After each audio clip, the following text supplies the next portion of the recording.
Well, Vesper, it's good to see you. For people who are watching this, they probably don't know that we've exchanged quite a few emails in the past. We've even had some phone calls, and so it's kind of nice to have a public discussion. Yeah, this is exciting. So you must Glad be to be really doing this. excited. When is your book coming out? So my book comes out August 25th, and it's called A Cloud of Outrageous Blue. I put a copy behind me, because you're supposed to do that.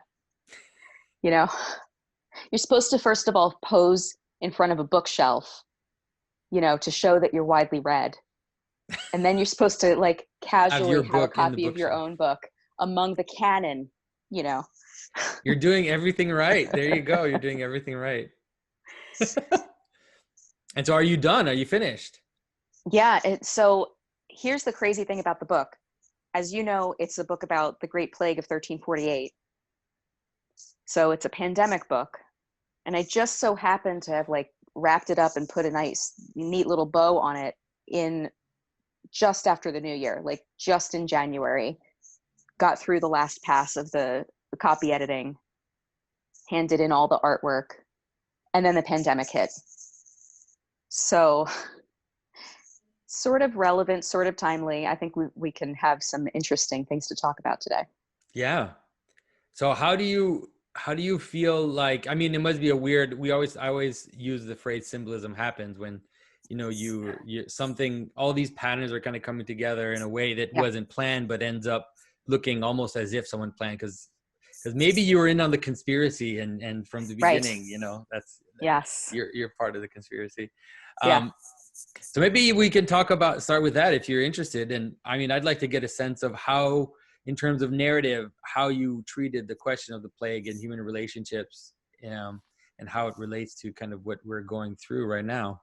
Yeah. Well, originally, this wasn't the book that I was going to write. I was going to write a book about the fluidity of time and space, the fact that land holds memory. There were all these other things that I was going to write about. These two girls that could see each other through time. So nobody steal that idea, because I'm still going to write that book. But my publisher, because I had written a historical fiction book when I first came on with Knopf, they wanted to kind of keep me in the historical fiction vein for readers. And so I kind of went, squarely to the medieval part of the story. And, I've always been a medievophile. I kind of cut my teeth on iconography, like in more of an art historical sense than a faith sense. I'm not Orthodox, but so it was interesting to me, but like I couldn't settle on a time period. I really wanted to write something from like around the turn of the millennium, like the Hildegard von Bingen kind of era. Yeah. But there just wasn't enough documentation. But it seemed like right around the time of the plague, all of this documentation kind of hit, and there was just a lot more wealth of research available, So that's kind of how I fell into the time period. And I thought, oh, wouldn't it be interesting to write about a girl or anybody who was like, who had these powers of perception, but also was perceived as kind of a misfit, as all this chaos was breaking out, like how, because like the subject of saints, how does somebody become a saint? And then how does somebody become labeled a heretic? Well, sometimes that's the same person. Sometimes they're a saint one minute and then they, get labeled heretic next and they're being burned at the stake. Or sometimes they're considered a heretic, but then after they're burned at the stake, they emerge as a saint, Yeah. So I thought, okay, well, what would it be like to be a real person, right? Who's on the outside, who's a misfit, and has this way of seeing the world that isn't like everybody else, doesn't conform as the world's falling apart, So that's what the book is about. And her kind of powers of perception really are, they're synesthesia. So are you familiar with what synesthesia is? Yeah. So for those who don't know, it's a kind of crossing over of the senses neurologically so that people can see sound as color, you know, playing out before them, or they can taste emotion or things like that. So, yeah. And how do you feel? Do you feel like the way you approach, let's say, disease or the plague time, how do you see it? Do you see it connected to? Because the thing about the time of the plague is there was a lot of apocalypticism at the same time. Obviously, it makes sense. You've got half the population, people dying off, whole villages, you know, being exterminated by this plague. And so you can imagine that there was a lot of conspiracy and a lot of apocalypticism going on. Kind of madness took over some aspects of European culture. Not everywhere. Some places remain quite sane, but you know, this idea of the image of the Jews poisoning the well, or this kind of idea of the stranger who is the one who brings about the plague. So I don't know if you were able to deal with those ideas in your book as well. This kind of weird apocalypticism that comes about. Yeah, definitely. I mean, that plays out in the latter half of the book, when the plague actually hits, but because my first novel was about the post-Holocaust period, and I was dealing with the question of how anti-Semitism arises, when it arises. And one of the things that I discovered in the research for that was that these major persecutions of the Jews emerge like clockwork, like every 70 to 100 years. So maybe like once a generation, there will be like a major persecution of the Jews. The Holocaust was not the first and certainly won't be the last. It just happened to be the biggest. But then that's how I discovered, you know, the persecution of the Jews during the plague. Now, in England, where my book is set, it's a little bit different because the Jews had been expelled. I can't remember which king it was. I think it was one of the Edwards who had expelled them in the 13th century. So there wasn't like a tangible Jewish community, but in places, you know, more in Central Europe, that was really a monstrous thing that was taking place. So, but what emerged in England and in other parts of Europe was the movement of the Flagellants, like the people who would go through streets, you know, whipping themselves and stuff. And so that is something that I felt was important, was important, and was kind of a piece with that kind of conspiratorial thinking. Yeah. And it's happening now. We're seeing flagellants right now. I mean, a lot of them. I mean, totally. And it's kind of like every stage of this thing, right? From the announcement of the pandemic all the way through to like yesterday, I saw a video of, was it yesterday or today, of the mayor of Minneapolis being hauled before a crowd and told to defund the police. An idea which is about like in the public consciousness, which is about 1 week old. So we're going to like completely dismantle this whole system in 1 week. And what was he going to do? You know, like he had to, the option was self-flagellate, or maybe we'll kill you, or flee for your life. Yeah. You know, so.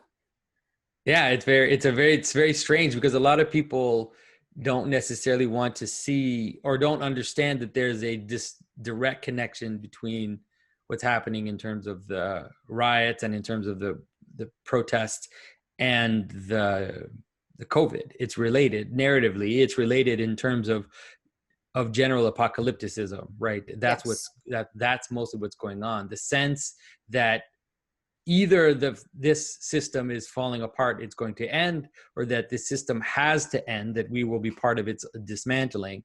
And then what we haven't seen yet, but which is coming, and we've seen some hints of it. Actually, in Chicago, there were some hints of it where it's going to be people resisting and saying, no, we don't want to dismantle this system, and we're going to fight to stop it. And so it's not looking like a bright future. No. And I was talking to somebody earlier today, and I said, you know, this could kind of go a number of different ways. We could either, like we were saying, you know, you never know that you're living in a moment of history until you look back on it, right? Well, everybody's saying this is a historic moment. And I said, well, that's certainly possible. I mean, two of the options are that we could either, you know, find a great solution and move forward in this like way of peace and have like a 1964 Civil Rights Act moment where things get healed, you know, at least enough for the moment to be able to move forward, right? Or we could break out into open civil war. The third option is the thing peters out and we look back and we're like, oh, remember that thing that happened? Yeah, that was weird. You know, I mean, I don't think so, but you know, I think the movement, the fact that the movements, whether it's COVID or it's the race riots, that they're global is something that we haven't seen in our generation. Yeah. Yeah. We'll see how it goes. I think that because it's also an election year, I don't see this changing, at least for the near future. So Yeah. we're gonna have to strap on.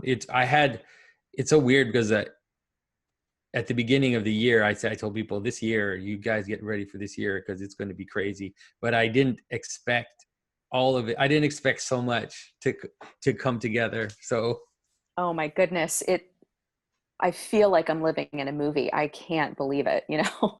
well, the images of the protesters wearing masks, it really looks like a science fiction movie, like Right. a post-apocalyptic movie. So yeah, we are definitely, the story is definitely ramping up. Yes. Yeah. And so the thing about the plague is that it came, there was a lot of upheaval during the time of the plague, and people don't remember that so much. There was a lot of peasant revolt, and there was a lot of let's say people from the higher classes who were being, you know, killed, just being stopped on the road and being killed, and there were revolts, like actual, you know, Yeah. civil war type revolts within Right. the peasants Yeah. during the time of the plague, and especially after the Yeah. first wave.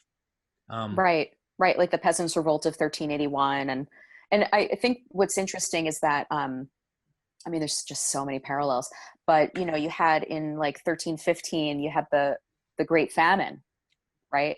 And so the parents of the people, the parents of, let's say, the young people during the plague had experienced their own trauma, you know, with the Great Famine, where like a significant amount of the population of Europe died in that because of, I think it was the end of the medieval warm period.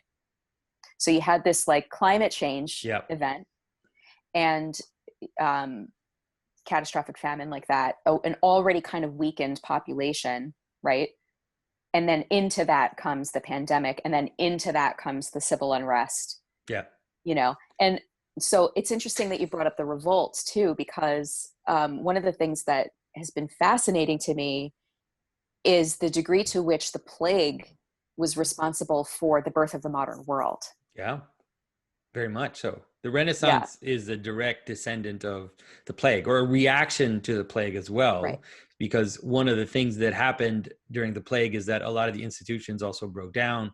You know, the Catholic Church institutions broke down. The level of learning in the clergy went way down, and so you can understand how at the time of the Renaissance, people also, they'd forgotten the 12th century. I mean, they'd forgotten how glorious the 12th century was, and they were like, oh no, we're this is it, like this is the Renaissance. We're being born out of this very, very dark time, which is mostly the time of the plague, mostly the time of the late Middle Ages. So are you saying that like the Renaissance was sort of a short-sighted? I think so. Yeah, so that like they were reading darkness into the whole time before them that wasn't there. I think so. Well, I mean, the whole idea of the real darkness of the time before came later during the Enlightenment. You know, Right. the term Dark Ages and all this type of terminology came in the Yes. Enlightenment. But I think there was already some sense of that in the time of the Renaissance. You know, because they were also unearthing all these things from the ground. You know, they were taking out all these statues. They were kind of bringing up all this very old past, and you know, and also they were breaking away from Constantinople. You can see in some of the writings of the Renaissance artists that they talk about moving away from the like the Eastern way of painting, you know, that they were doing it Right. deliberately. They wanted to move away from that type of painting. So Mm-hmm. there was definitely a lot of things going on. But like, if you look at 12th century culture, it was so radiant. I mean, it was really all the Gothic. I mean, Yeah. is there anything more European than Gothic architecture? And that's all comes from the 12th century.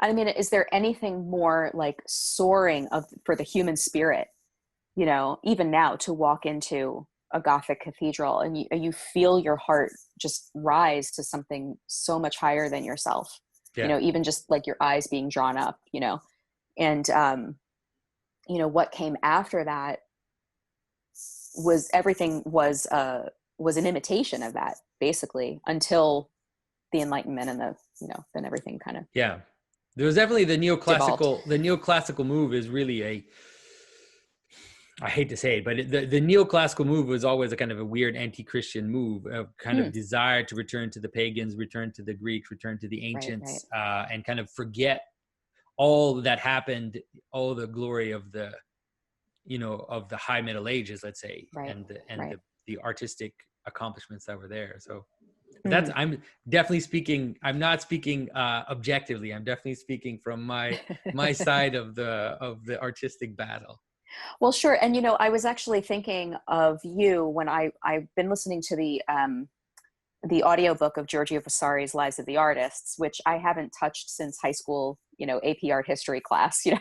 So it was good to kind of come back to that. And I was just really struck at his prejudice against iconography, against, like what you said, like the Eastern, or the, what does he call it? The Greek, you know, not acknowledging that was a whole, that the concerns of the Byzantine were a completely different set of concerns from the humanist Renaissance concerns. Yeah. But he treated it instead as a primitive. Right. Yeah. And I think, but it's interesting because in a way we've reached the end, I guess, of this.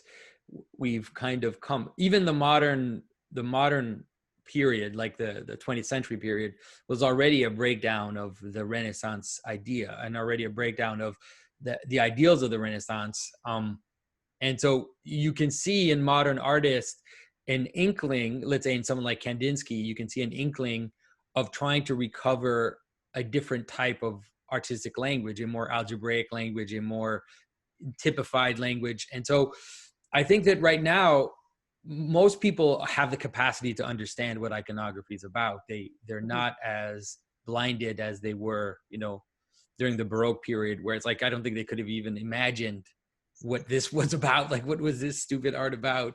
But at the same time, it acts as it's funny because it acts as a mythological backdrop for even the Renaissance. In making the Middle Ages dark, and in making them kind of this dark past that we're moving out of, they ended up making it also a mythological backdrop out of which they ended up existing. You know, just like if you read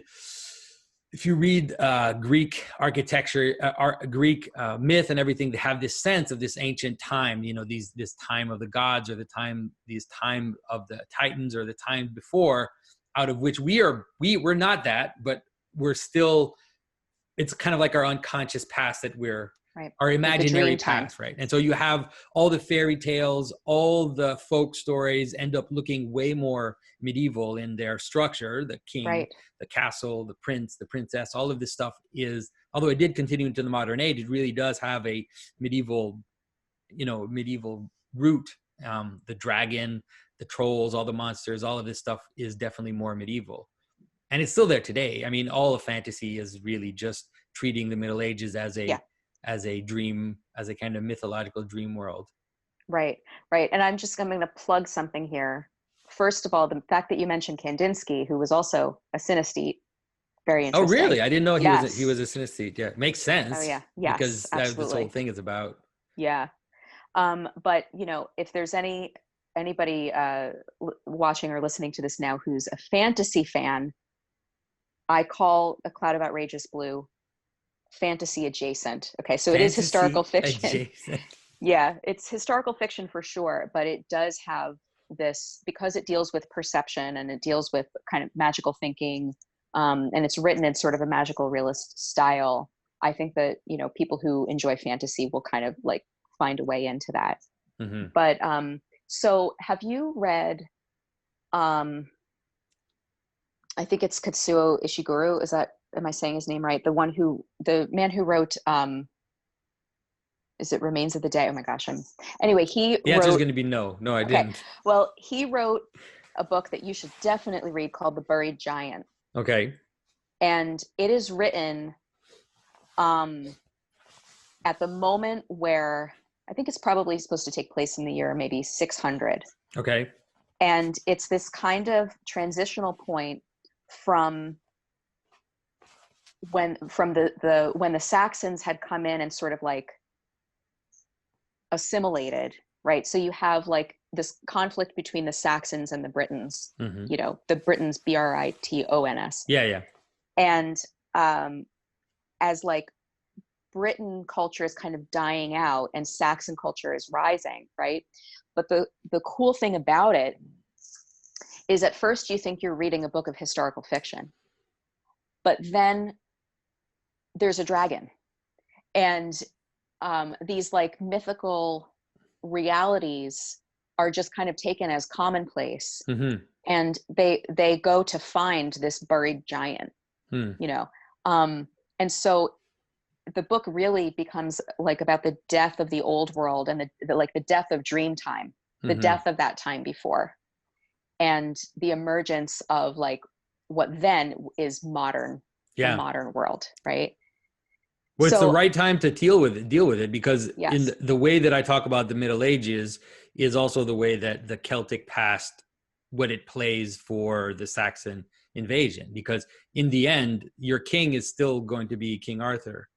You know, yes. hundreds and hundreds of years later, your king is still King Arthur. He's still a Celt. Despite or he's still from that world. So there's sometimes an idea that he's Roman. Like, I don't know about that. Right. That he's a Roman, but in that time, and so despite the fact that you've pushed that aside, you push it into the margins, you know, it still remains there as your kind of mythical past.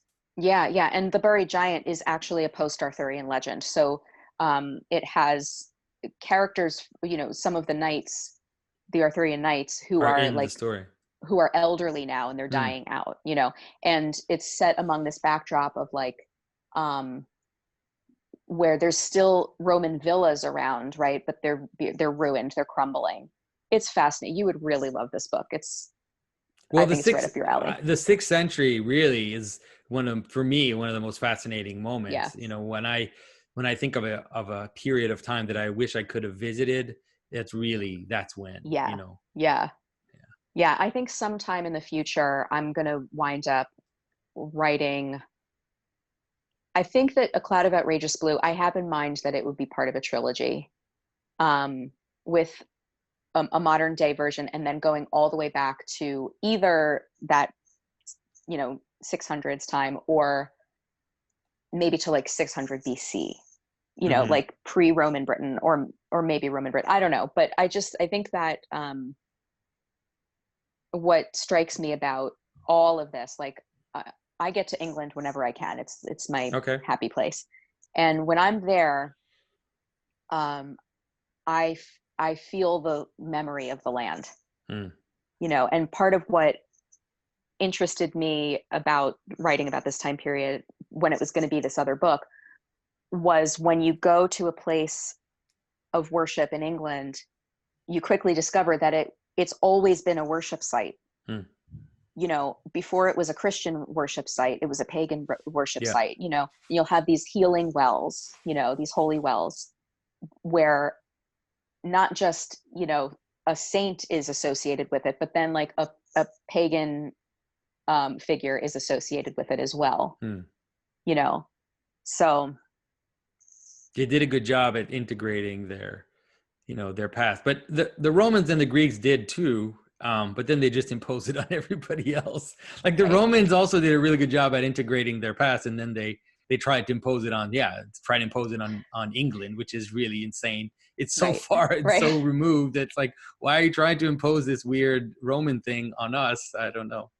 Yeah, totally. So I'm interested to know more of your thoughts on, um, okay, so if we look at the plague as sort of like the birth of the modern world, and then this backdrop of, what they labeled as the Dark Ages, the time before.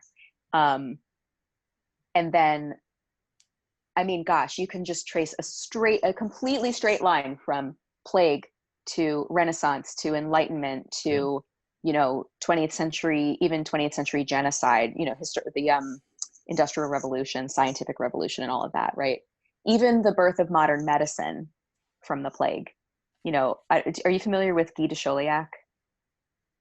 He was, I think, the Pope's physician in Avignon, and he contracted the plague, and he experimented on himself to try to find, remedies for it. Obviously, using Galen's poor Humeric method, but he survived, right? And the whole time he documented his experiments, right?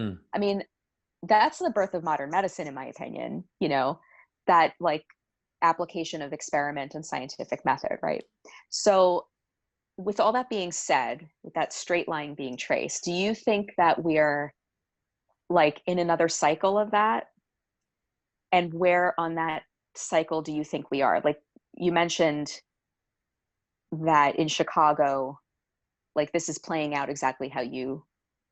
Well, no, I just said, when I talked about Chicago, it's just because I saw an article about seeing, because until now we've seen the protests and we've seen the riots. And then there was also some articles about, young men with baseball bats just hanging out, wanting to stop people from coming into their neighborhoods. So I was like, if that stuff starts to happen, which seems inevitable at this point, then it's just going to become, like you said, just going to become a low-key civil war at first. And then when the military, the National Guard, the police feel forced to take sides, then it's going to get really messy. So messy. So it's a very different situation. In that sense, it's different from at the time of the plague. In the time of the plague,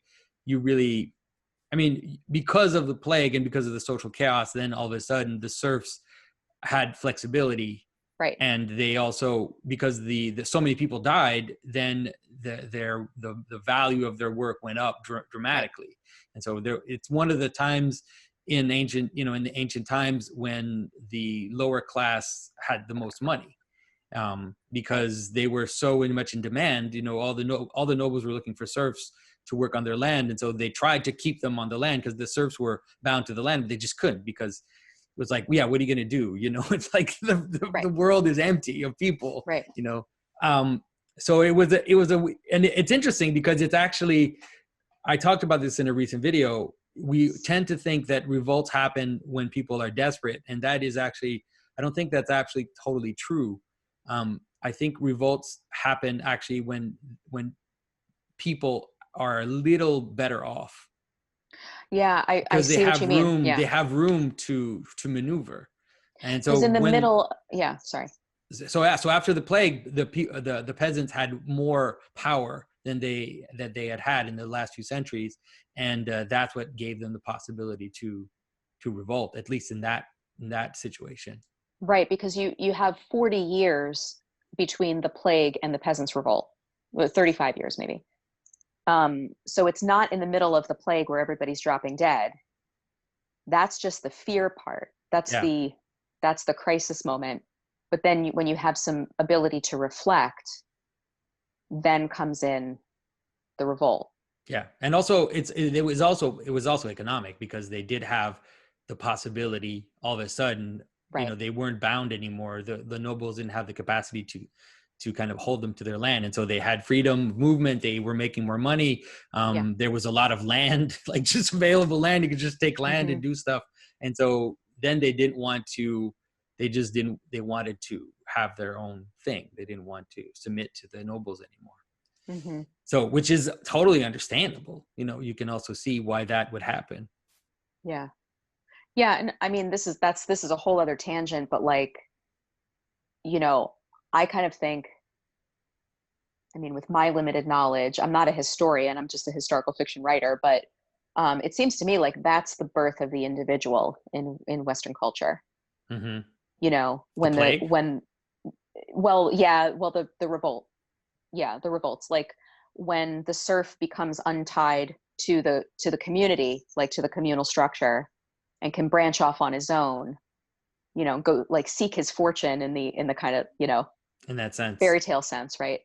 But then you have like almost a theology of the individual that kind of emerges into the modern world, right? And the concept of individual rights, or like bargaining for your labor, for your wage, you know, It's birth of interesting. It's capitalism, interesting to maybe. think about. It's interesting to think about. Yeah.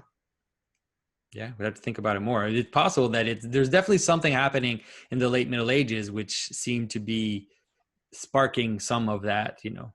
Yeah. Um, Yeah. I'm not saying it emerged out of nowhere, but just that the conditions were right for that to kind of come to fruition. yeah. Yeah. Yeah.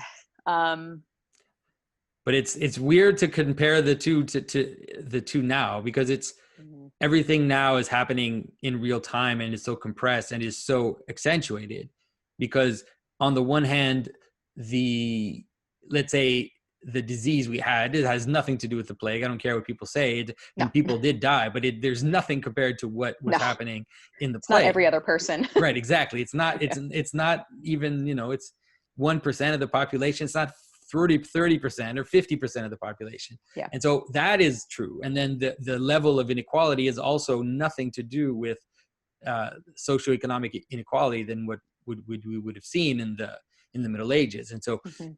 on the one hand, everything, nothing is as intense, but it just seems very intense because of our media apparatuses and our Yeah. social media apparatuses. And, you know, I had to, like, yesterday I'm like, I need to get off Twitter because it was going to drive me crazy. Like, it was going to completely drive me insane. It was Yeah. pulling me, feels like I was being pulled in all these different directions, getting angry for both sides, getting angry this Mhm. side, that side, and then thinking, okay, no, I need to stop, or else I'm just gonna lose my mind. Mhm. Yeah, I dumped my Twitter at the new year.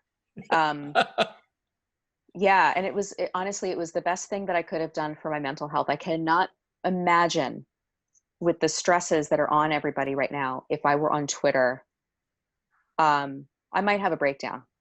I mean, it's already I've had so I've had a series of dreams during this whole thing. I had a dream before the pandemic about the pandemic, directly. I mean, it had to do with waves and, you know, the elderly, and I mean, everything. It was just like clockwork, and I've been watching it play out exactly like my dream.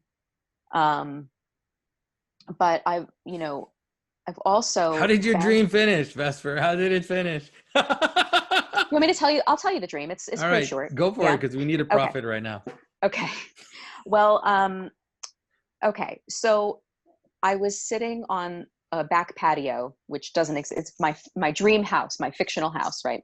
Sitting on a back patio, and I noticed this window box, and it's full of these spring flowers, like huge azaleas and daffodils and stuff. And I thought it was the middle of winter, but all of a sudden it's spring, and it's this abundance of spring. So I go and I stick my face in the flowers, and I'm like, oh, this is amazing. Spring is emerging. It's so incredible.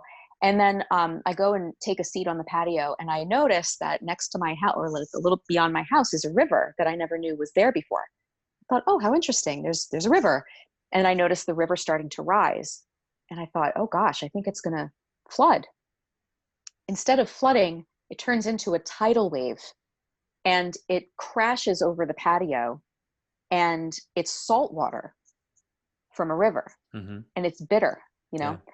And but it doesn't ever get into the house. It tumbles the patio furniture around. You know, my mother and father-in-law were there with me. We kind of got knocked off our feet a little bit, but then it receded. We picked up the furniture again, and I looked over and I noticed that those flowers that had been so abundant there a minute before were completely gone, as if they had never existed. Mm-hmm. Right? No sooner did we kind of dust ourselves off, then a second wave comes. Yeah. And this wave was not as severe as the first one, but it came, flooded the patio. And this time it did get a little bit into the kitchen where my father-in-law was cooking something. And then I woke up. And I told my husband about it at the time. And I said, what do you think this means? Because we really do believe in dreams. And we've made major life decisions based on dreams we've had. And it's been the right thing. Kind of when it's that kind of dream, Yeah. And he had some thoughts about it for himself. And I thought, I don't think that's really what it means. But I kind of put it down for a little while. And right when lockdown happened. So I think that was in January sometime that I had that dream. And March, 12th or 13th comes around, the lockdown starts and my kids are out of school. And I'm standing there doing the dishes. And I thought of that scripture that says that the Lord doesn't do anything without telling his prophets. It's something like that, And I just kind of prayed. I was like, God, why didn't you tell anybody that this was going to happen? And he goes, I gave you a dream. Remember that dream I gave you? That was that, So I was like, oh, okay. And I haven't gone around like trumpeting it or anything like that, but it's been very instructive to me to kind of keep me calm and level, to say, okay, well, this is what I can expect. And so far it's played out exactly like that. I think the spring flowers had to do with the economy, things like that. Anyway, but at the same time that I've been feeling this sense of calm and, things playing out as they're going to play out, I found myself with like an enormous amount of anxiety. And I don't suffer from anxiety or depression, but I've had a couple of anxiety attacks in the stores, some of it related to wearing the mask. Yeah, you can't breathe. Yeah, not only that, but you can't see people's expressions. Right, yeah. And that is just deeply anti-human. Oh yeah. To not be able to see anybody's expression or read their demeanor, that's very deeply like wounding to the psyche of the populace. You know what I mean? Yeah. So anyway. Yeah. So for the people who are watching, maybe we can decode some of the elements of your dream so that they can understand it. Oh, please. Yes. Give me a symbolic interpretation of this, Justin. Well, right. So you're sorry.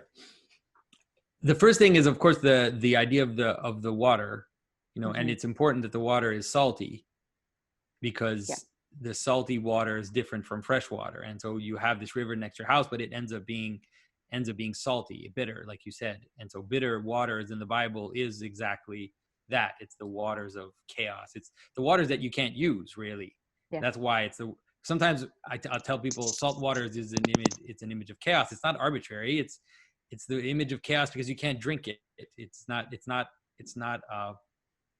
palatable for the human person, right? It's just this chaos. And so obviously the wave coming in, it's interesting that, so then your house ended up playing the role of a little ark, which makes sense because that's what a house is. And in a way, that's what the ark was as well. It was like the preservation of square possibility, right? Of structure within a kind of uprising chaos. Right. And so the fact that the wave didn't get in, it's a very good sign, right. Like you said. So it destroyed the fruits, but it didn't destroy the structure. Exactly. And let me just interject here for a second. The only thing that it did affect were the temporary structures. Right. The patio furniture, which isn't even real furniture. Right. Yeah. Okay, and it's also the idea of a patio or the idea of a patio or a porch or something like that. It really is this notion of, it's kind of like the extension of structure into the outside, but it's a marginal extension, right? Yes. It's kind of the effect of the structure, but it's not the house. It's not where you don't go there to be safe. You kind of extend yourself out into the natural world. And so the idea of the flowers and of the patio, it has to do with the fruits of the structure. So It's good to see that. It's good to think, because I also, when I have the same feeling of when the pandemic hit. I had the same feeling because at first I thought I was getting ready. I thought, okay, this is going to be massive. I'm going to lose my commissions. People are going to stop supporting me on Patreon. I'm going to lose, like, basically I was expecting my revenue to massively go down because of the pandemic. And then it didn't. And I was like, okay, interesting. I mean, obviously some people who probably struggle financially kind of went away, and some people put off their commissions for later, but you know, it didn't end up having a massive effect on the, like, the basic frame of my life. Right. But for sure, in terms of the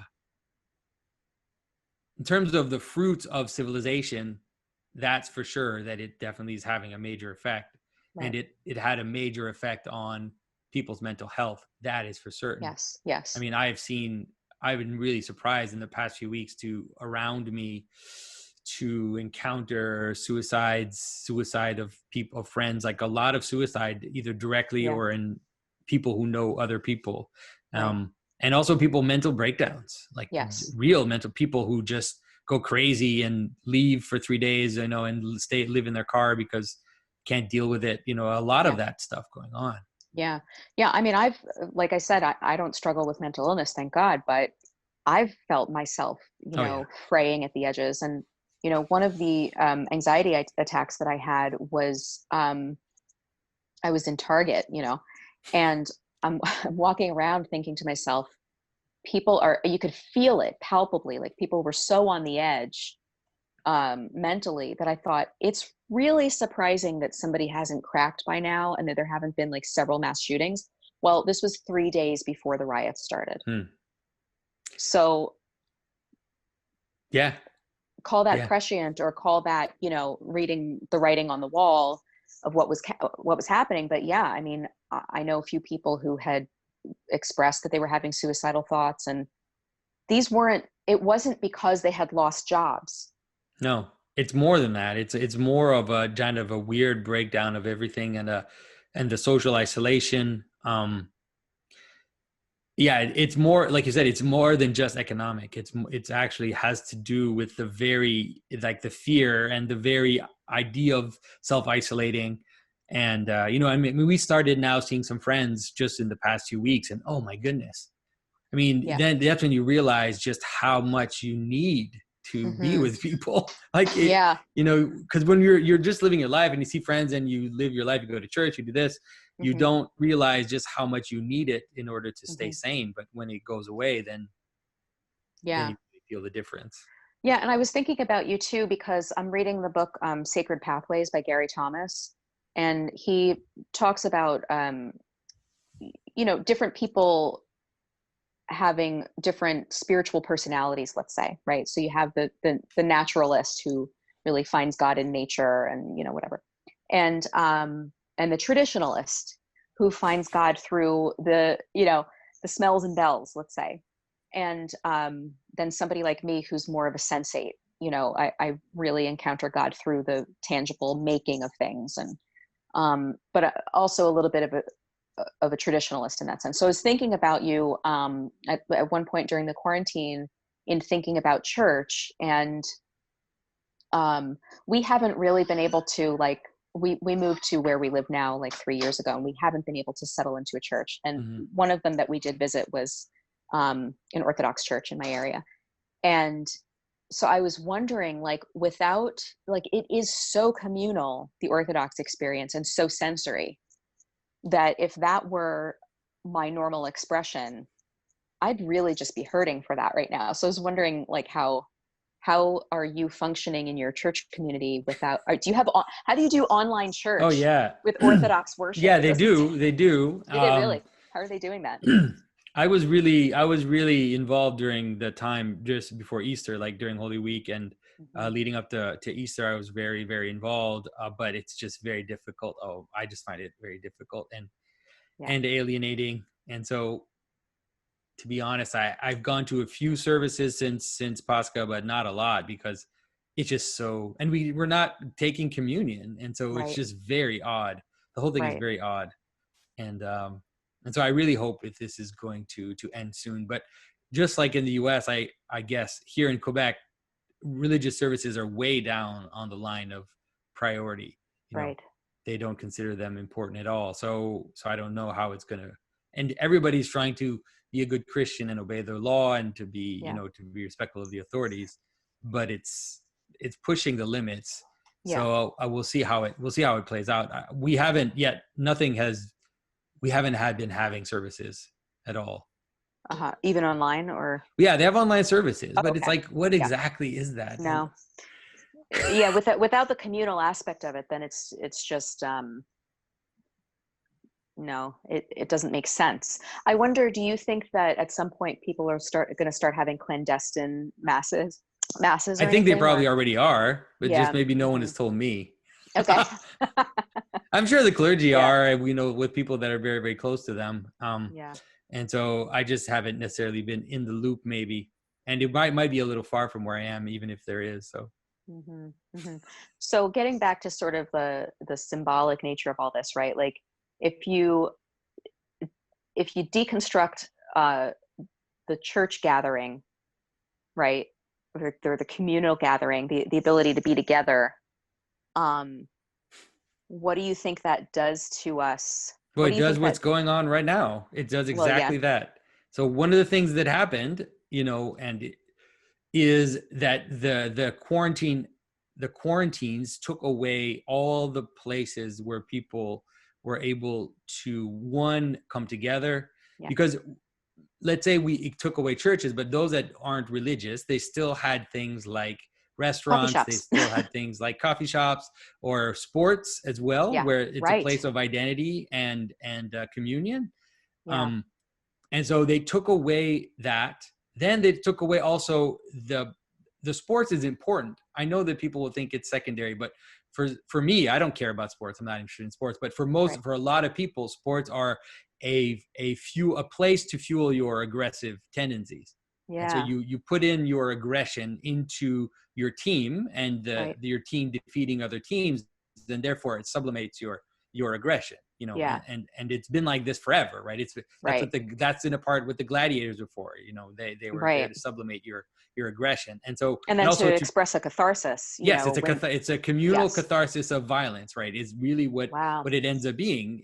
And you can criticize this all you want, but if you take it away, then you end up with what we've got now.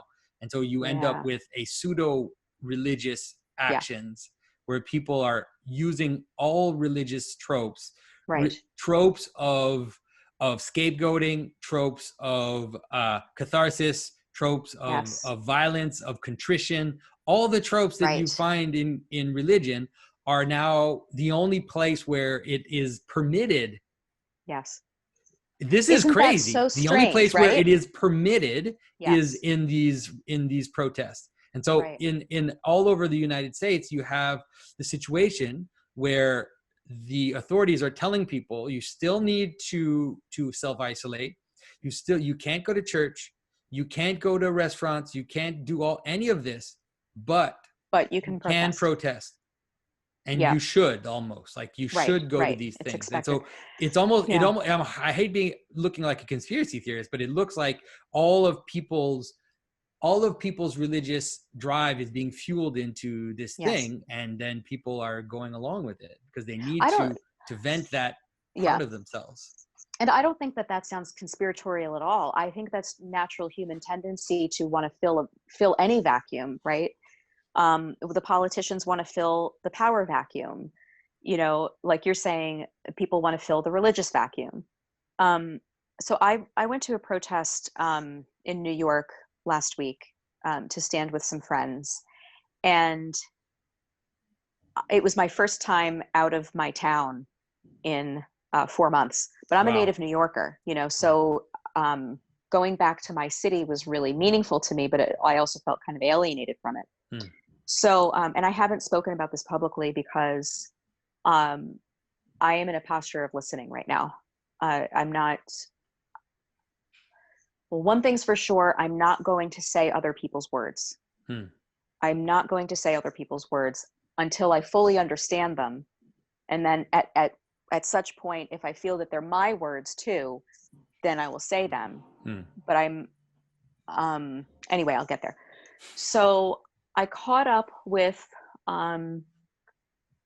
walked into the area where the protest was happening. And this was a rally that was going to turn into a march. And it was peaceful. It was not, there was no rioting. However, riots had just happened the night before. So I walk into the crowd, I enter the crowd, and immediately I was struck with the sense that I was in this kind of movie type caricature of a Catholic mass. And there's in Foley Square where this rally was taking place, there is a monument. And I thought, okay, surely somebody must be up there on the monument kind of directing this, right? But I couldn't hear there was no PA system or anything like that. It seemed to be completely decentralized, but out of the crowd would suddenly erupt this chant, no justice, no peace, or F Trump, or whatever it was, but it was like, plug it in, say the phrase, unplug. It was eerie. It was very creepy, actually. And then the next cue was everyone's fists went up. Unplug, it's over. The next cue was everybody kneeled. And I thought, this is a religion. This is totally enacting a religious rite.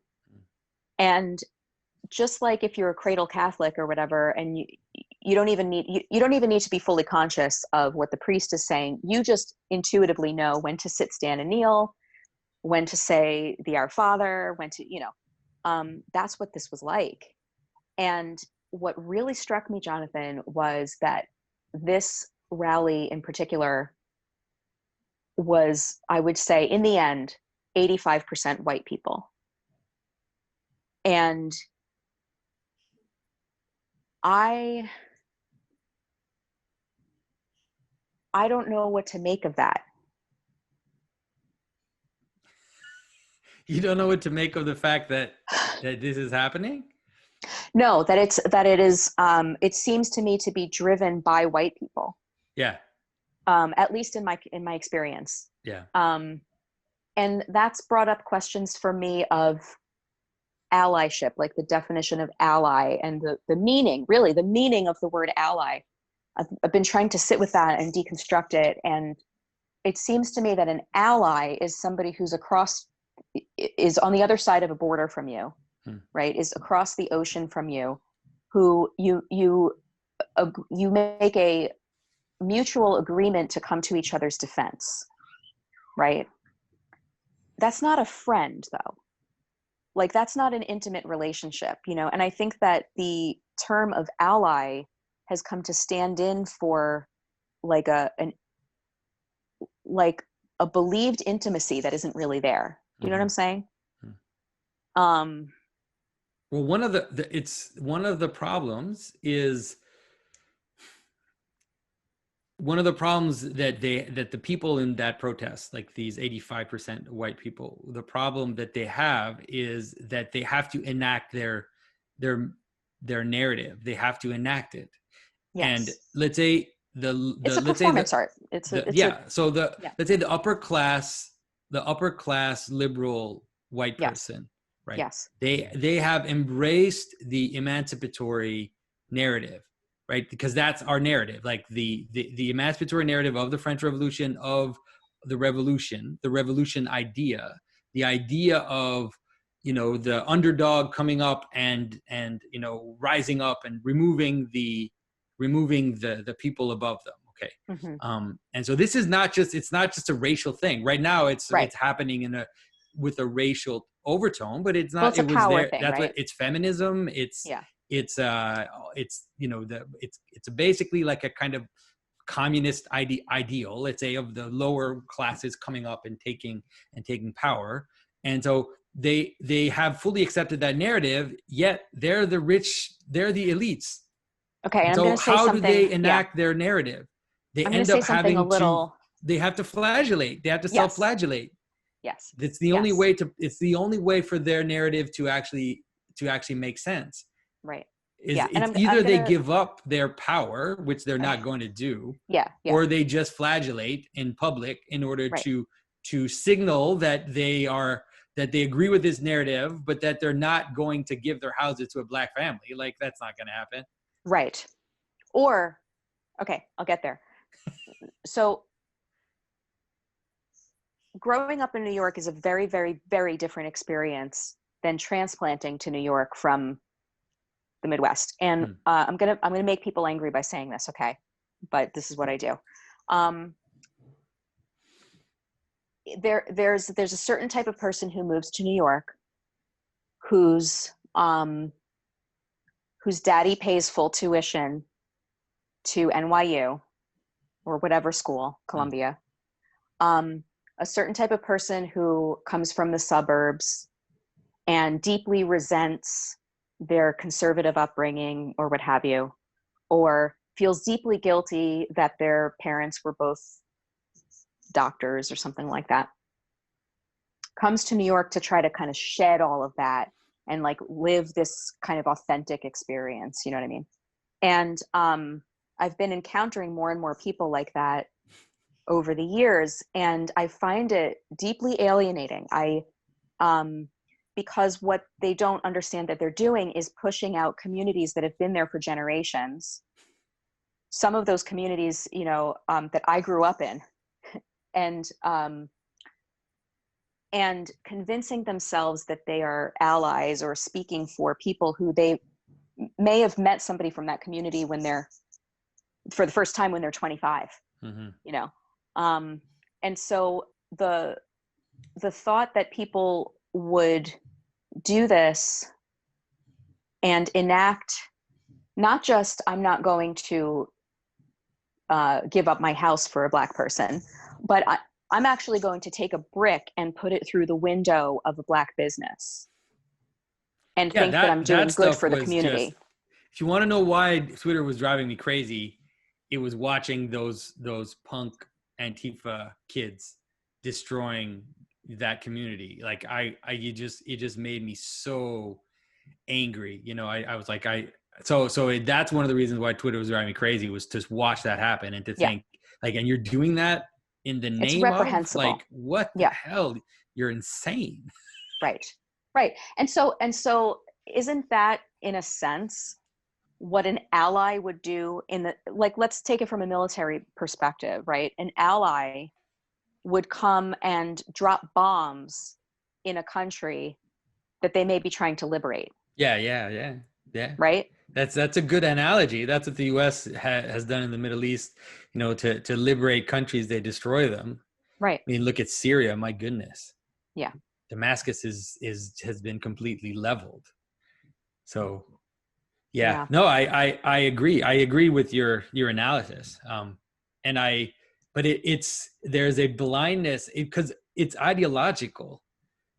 The thing about that's the problem with the problem with symbolism, and it's the problem with also with the way that I think, is that when you're dealing with symbolism, we're dealing with categories which coagulate, right? So you have characteristics which coagulate into categories, and you notice them, but you have to also be careful of its effects. Yes. You know, because what happens when you idealize these ideas, it's like, I'm an ally of black people, but there is no black people. You only encounter actual individuals. People. You only encounter individuals. There is no, like, you can't encounter the category. You only encounter people. And so when people get attached, it's like, you know, it's like that idea of the common man or the working man. There's an amazing, one of my favorite scenes in movies is in the Coen's brother movie. What's the name of the Barton Fink, where Barton Fink is a writer who writes plays about the common man, and he's talking to a salesman, and he's telling him about the common man and the dreams of the common man. The salesman's like, "Hey, I could tell you some stories," and he's like, "Yeah. No. The common man. Yeah. And this is exactly what's happening with narratives about the working class, right? Yeah. It's so hilarious because a lot of the rich elite types, they would hate the working class. They do hate the working class. Of course they do. Because the problem with the working class, a lot of the working class guys are just regular guys. They'll say things which don't at all politically correct all the time. Right. And so you, on the one hand, you want to defend them, But on the Right. if you actually met someone who's like that, you would see only their faults because of your Right. pristine, political correct Right. frame. So how do you deal with that? Right. And the working class is not just people of color, and the working class is not just white people. It's everybody. It's most people. It's It's most people. people are That's right. working class. Yeah, it's just so disconnected from reality. Yeah, for sure. That's definitely one of the reasons why we're seeing it happen. But I think Mhm. understanding this can really help you understand why it has to be symbolized in religious patterns and use as, that people will act out these things. It's the same thing, like, I hate to say it, but it's the same thing with recycling. Like, recycling has also Mhm. taken on a religious overtone Right. because all these people who are living like kings and queens, which it's like, I'm not even going to criticize that, but then at the same time, they think that we're destroying the environment. So how do you do it? Well, you need to have a way to atone for your sins. Right. And so you have to recycle. Like, if you don't recycle, then you're evil, because it's not that I'm evil. It's those that don't recycle that are evil. Mhm. Yeah. And so, but then does it really make a difference? Like, here in Quebec, I have one of my family members. He's really in construction and works in that world. And he says, half those recycling trucks, they just go to the dump. They go to the dump. Yeah. They just go straight to the dump. And so Right. it ends up being just a kind of gesture of atonement. Yeah. So yeah, anyways. So, speaking of performance art, what my friend Stephen Roach says that, that liturgy is performance art, that it's deeply important that we reenact, these things. Well, it matters what you reenact, I suppose. Yeah. But, so what do you think? Okay, because I just started this podcast about artistic thinking, and I'm trying to give people an alternative to the political worldview, kind of similar to what you're doing in terms of the symbolic world. But I want to help people to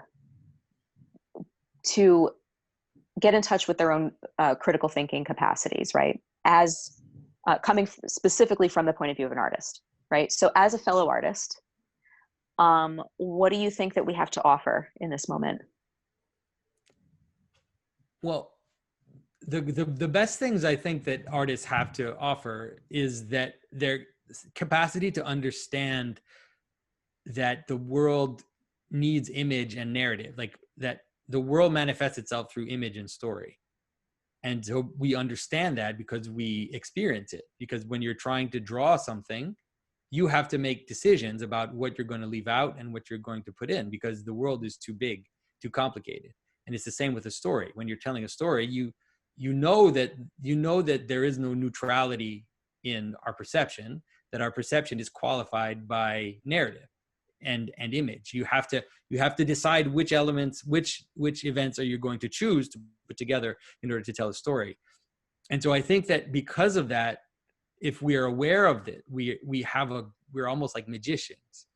We have a magical power, and if we understand it, then we can probably use our magical power for good, and not also understand that it's not arbitrary, and it does matter. The stories we tell do matter. And so, a lot of, it's because you can be a magician, you can tell twisted stories to gain very, very pointed attention, because it works, right? Just like passions are very pointed and will get your attention, then stories that are extremely pointed and twisted will also get attention. But I think that as artists who want to kind of be part of a healing process, or help the world return to logos, or return to the idea of God and creation meeting somehow, then we have to be attentive to the story we tell, and we can change the world with our stories. Yeah. Like I keep telling people about, let's say we, as 20th century Christians, let's say we have Tolkien and the Lord of the Rings. And what's interesting about him is that his story is the imaginal structure of the modern world, it's the Lord of the Rings. Yeah. All the video games, all the comic books, all the fantasy novels, all of this, all Harry Potter, all of it could not exist without the pattern that Tolkien gave the 20th century. And so Agreed. he told a story that was so big that it sunk. And one of the ways you know that it's that powerful is that elites don't like it. The elites really don't like Lord of the Rings. They think it's badly written, you know, that it's kind of amateurish or whatever. And that's even better. It's like, yeah. Just like they thought scripture was written in bad Greek, you know, it's like, that's fine. Those that are able to connect the highest stories with the lowest, let's say, manifestations, they're the ones who win in the end, because they sink into the pattern of reality. And so I think that that's what the power we have. We really have that power. And we can see in the 20th century, those that have used that power, I would say, for evil, or to twist and to make the problem worse. But there are also a few shining examples of people that are participating in the healing. So that's what I think that's what we should be doing. Yeah, agreed. I think that artists have been, artists have always had a political bent, of course, but I think what we've seen in maybe the last couple decades is that artists have really been co-opted by the political worldview, to an extreme degree. But there are some of us outliers, you know, who are still staying connected to that narrative structure. And I like what you say often about that, you know, that Jesus or the Logos fills the whole narrative structure, the whole hierarchy from top to bottom, you know, and that you can never exhaust that, you know, you can never get away from that. And those of us that are staying connected, whether we're Christians or not, but to that concept, that's just such a deeply artistic way to see the world. And I think it's very hopeful. Yeah, I think so too. I think there's one little dream that I had last night that I wanted to share with you and get okay. So one of the things that I noticed in the protests that I attended was that there was no music. Really? And right. So as much as it was following this very kind of religious structure, there was no music. And even I would even go so far as to say there was very little creativity. So the signs all said the same thing. The signs were just the usual slogans. There weren't, I'm familiar with protests. This is not my first rodeo, you know, and I followed, I'm a Martin Luther King girl, dyed in the wool, you know? So protest is not new to me. Signage, marches, these are not new things in my life. So when I have been to previous protests, I'm so used to the artists really coming forth and taking the opportunity to get creative with their signage. Now, I understand that this is all very sudden and raw. And so we haven't had the time to process and come up with, you know, really creative slogans and things like that. But I just really was struck by, it seemed devoid of a spirit of creativity to me. Right. Okay. So that's the backdrop. So I've been thinking a lot about what made the civil rights movement so powerful and so successful in its aims at the time. And one of those things was music, whether it's, you know, the spirituals that would be sung during protest, or whether it was, you know, protest songwriters like Bob Dylan, you know, or Woody Guthrie or Odetta, you know, people singing these songs of protest. And you can buy records of songs of protest from the 60s and stuff, right? I've been asking myself, how is that going to emerge again? What is the song of this current movement? Is there one? Okay, so that's the backdrop. So last night I had this very brief dream where I was at some kind of church dinner or conference dinner or something. And people were milling around, socializing. It didn't have any real form. And I sat down at a keyboard and I started to play this song, this protest song called Lift Every Voice and Sing. And it's sometimes called the Black National Anthem. And it's a song that I grew up with, a song that we sang in school. And I was trying to figure out I'm playing the music for it, but I couldn't remember the words. So there's somebody sitting next to me on the piano bench, and I turned to him, and it's Dr. Martin Luther King. And I turned to him and I said, "Oh, do you remember the words to this song?" And he didn't say anything. He just sort of, it's hard to describe, but he kind of gestured with his presence to the fact that I had a stack of books in my hand. And at the bottom of this stack of books was the book of poetry, Lift Every Voice and Sing. And so I opened the book and I put it up on the piano stand. And instead of having the words listed, on one page, like that would make it easy to be able to sing it at the piano, the words were running at the bottom of every page of the book. So you'd have to keep turning the page and turning the page to get all the lyrics. And then I woke up. Okay, so Jonathan Pageau. What do I think it means? I don't know. I'd have to think about it. It's not. It's not obvious. It's not obvious at all. Right. In terms of what you're saying. Yeah. I'd have to think about it because nothing comes to mind. One of the things though that I might want to say in terms of the difference between the civil rights movement and now is it is very different. Yeah. Because in the civil rights movement, there was active opposition to the goal of the protest. Whereas today, I understand the anger of the moment because it was a horrifying thing to see. It was horrifying to watch that, and I can only understand it. But the goal, I don't see anybody opposing it. Like I don't see resistance. I don't see the authorities saying, "No, we're going to keep you down." So it seems to me, it seems different than trying to remove segregation and Jim Crow rules.